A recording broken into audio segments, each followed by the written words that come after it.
Dear friends, hello! Today we're studying the second lesson of the Gospel of Matthew. In this lesson, we'll first study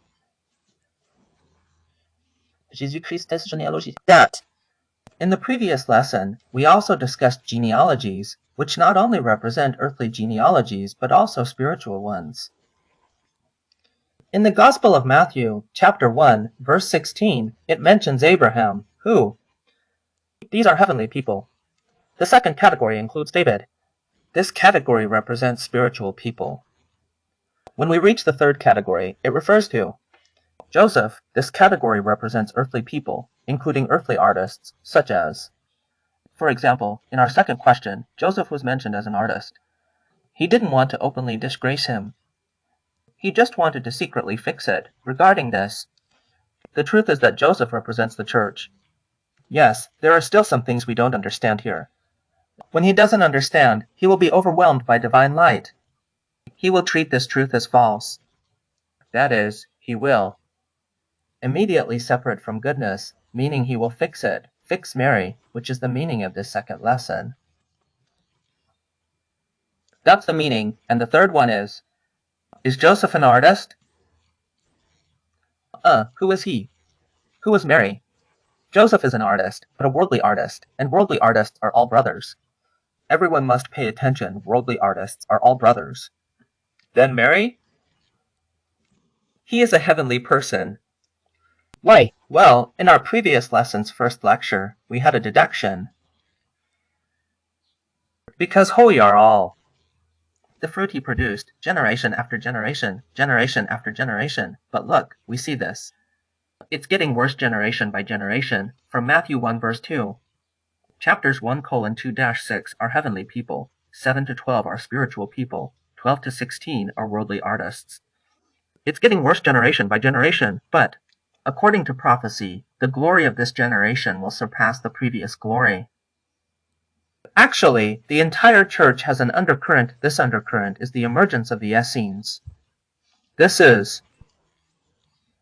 Our ordinary church knows very little about this, but in our all brothers and sisters know this. We usually study the iSchool's peace consonants, which are angels, including Jesus Christ's birthplace in the manger, the innkeeper and his wife. They are all at your people. Mary and the Essenes received very strict training. Mary, who himself is a very pursuing person. So what? Jesus Christ came through Mary's. Through this, his physical body descended into this world. We need to understand this. Joseph was a man, and Mary was a heavenly artist. Mary's spiritual level, in my view, is higher than, in different levels, it's even more powerful than Abraham.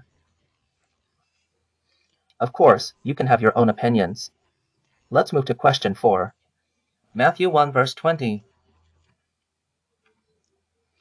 He will give birth to a child. He will name him Jesus. He will save his people from their sins. What does this mean?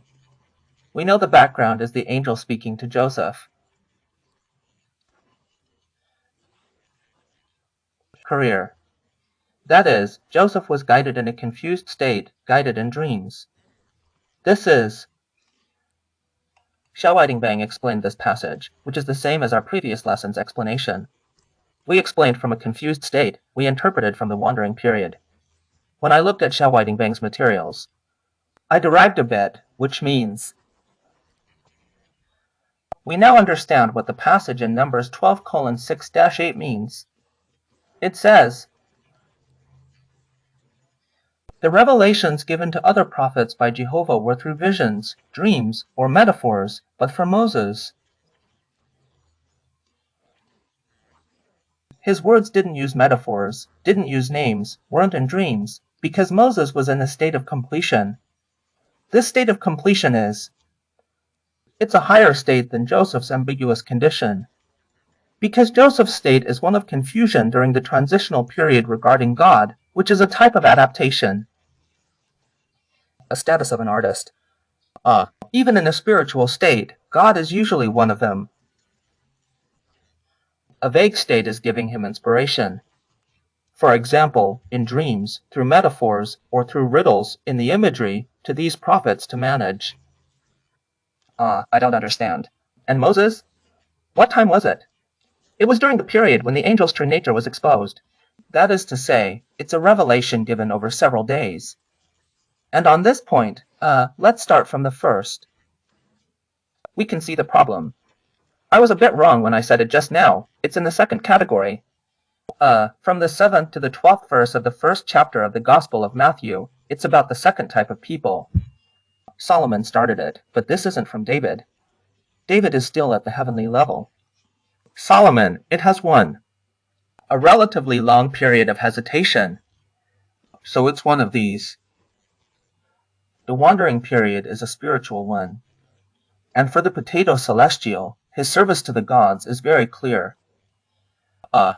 Just like Moses, so the gods come and go in this place to reveal things to him. Let's take a look next. The sixth question. Joseph woke up and, following the Lord's instructions, married his wife. This please is equivalent to understanding, or rather, comprehending. Well, after the angel's revelation, he went from this period of hesitation to the period of exposing his true self. Actually, this isn't that simple. It's not just through a single revelation that one directly enters the essence wave period. The entire spiritual growth process may require many such angelic revelations to gradually progress, like the extreme self-revelation period of the angel's nature. Bad attack. Only those of this type can build their faith on solid ground. The entire process is like the angels. Joseph's revelation process is as follows. This light was successful, according to the explanation from Shibu. Earlier we mentioned that Joseph was a terrestrial person. Let's look at question 7 now. Joseph was a terrestrial person. How can we tell? Because we see that people at the heavenly level, like Abraham, are very capable individuals. How can we tell if someone is capable? It's through their hands represent their ability. For example, Jesus Christ's right hand represents his omnipotence, while one's right hand represents his latent omnipotence. Hands represent ability. We must understand this. Let's look at Matthew's Gospel again. Question 7. Why do we say Joseph is less capable than Abraham? It's because we can see it through his ability. His level of opening things up is higher the more he reaches his nature's exposure period. He becomes more able to know God and serve him. The more wealth he has, the more power his position holds, and the greater his abilities become. Take Abraham, for example. He was capable. A few people could destroy several nations. This ability comes from his faithful service to God, specifically through his devotion to certain central figures. Then they are all excellent role models for the summer days. Alright, let's move on to the 8th question. Matthew chapter 11, verse 13. The prophets and the law said, prophecy until John. What does this mean? It means, up to John, that is, up to John. Actually, this is said quite secretly. What about after John? He was referring to Jesus Christ. Well, Jesus Christ is the prophet of all. The end of prophecy, which means the end of the prophet and the I Ching. The end of the law and the I Ching both mean the same thing. Jesus is the end of time. How can we know eternity? It is through Jesus Christ. That's exactly what I mean. And then the 9th question.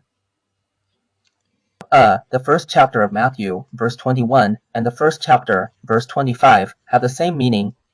One is to reveal to Joseph that Jesus wants it. Save his people. This child will be called Jesus in the future. Then later, it also means the same thing to Maria. You should name it Jesus. What about these 2 paragraphs? I made a typo. They all refer to this divine person. Who knows the divine person? Who can come from this place? Humans. Redeemed from here. The more a person learns about divine beings, the more free will they have. The stronger you are, the bigger your broken heart will become. This relates to the relationship between eternity and time. We'll revisit this in questions 10 and 11. Let's proceed directly. Question 10. The first relationship is between Father and Son. The Son is the Son of God, who exists within time. Only within time does the seed of God exist. Even if he's an angel, his spiritual level can continue to grow as long as it keeps growing. This type of person, this spiritual state, whether human or angel, is called the seed of God, because he still exists within time and within states. As for the tree relationship, it's between seed and large tree. Negative is derived from eternal things. So the relationship between seed and large tree is the same as between sun and negative. It can also be said that one is zero, but within the sun, the zero has some combination or partial combination. There's some combination, as long as the forest knows the seed, and this one is the combination. The more combined, the more it grows into a towering tree. That's the idea. Next, we respond to question 9. Why does recognizing the divine nature of a person bring more blessings and salvation? We'll look at question 11, which we previously discussed about Jesus Christ. His ability to break bread comes from his own ability to break. For example, some spirits we discussed earlier cannot eat because their necks are too thin, so when you place bread in their hands, it immediately disappears. And Jesus Christ? It is. Such a broken ability exists, so where does this broken ability come from? Look at chapter 9, verse 16 of Lu Jiafei, which says, "Look up to heaven and bless, break it apart." The broken ability comes from a kind of blessing ability within him. It could be a kind of emotion, or a kind of gratitude, a kind of thanks. For example, we are broken, and then we dedicate ourselves to a church. What about our offering? It looks broken and painful, but actually there is something inside that we don't have, and we are moved because of this church. It feels valuable and meaningful. We come and go in this matter, shattering wherever we are moved. Do you all understand? What about Jesus? The only thing I understood before was fragmentation, but there wasn't a single type. Thank you and thank you, touched and thank you. A person, the higher their spiritual level, it's just an unintentional thing, and he will. It feels like a very ordinary thing, but for him, it is a very touching thing. For example, what we mentioned before, a temple called the heart.